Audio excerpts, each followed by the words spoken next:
I'm in the garden with Janet Berner, Tucson's premier potter.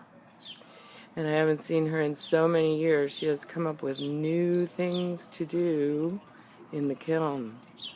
She's doing repoussé, like these figures up here.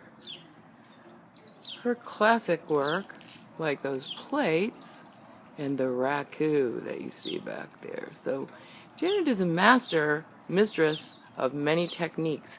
How do you stay fresh, Janet? How do you stay always artistic? Well, I think my personality is a splash personality, meaning I like a lot of different things, and I go from drawing and painting, which inspires clay, and I like to draw on my pottery, and so one thing goes after the other, and sometimes it's accidents that inspire me. I'm also inspired by my environment. I like to create a beautiful environment so that I'm inspired to work in it, such as my brand new studio. Yes. And I'm finding that as soon as I wake up in the morning, that's where I want to go and be. So, It is beautiful. thank you. It is gorgeous, as And all your after studios all are. these years, I finally have a studio that's not in my kitchen or my living room. Yeah, it's completely separate. Yes, Yeah. it's completely separate. Yeah, it's very nice. And the garden. I've always loved gardening too. So I guess I go from one thing to the next, and the previous thing inspires something new, and the new thing. Sometimes I'm inspired by other people too. And, just seeing things alive and evolving. Well, it's easy to be inspired here in this beautiful garden where you've made everything very spacious and welcoming. And there's that studio.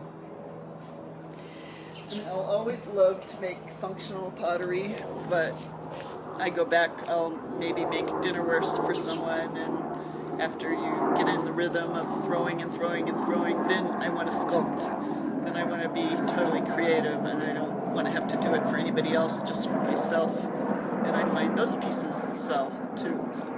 The pieces that come from your heart. Yeah, and your technique. Both heart and technique is where you've really mastered everything. And I had a great teacher. Who was your great teacher? My great teacher was Harry Hall in Dennis, Massachusetts. I apprenticed with him for 6 months originally in 1972.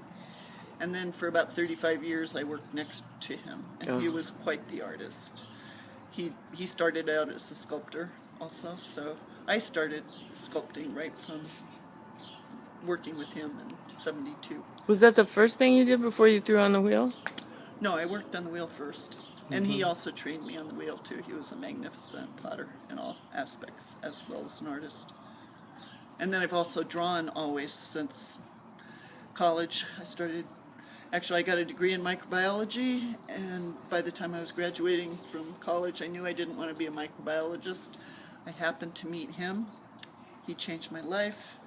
I fell in love living with art when I was in Europe. I went to all the art museums and bought my first ceramics there from some potters in Portugal.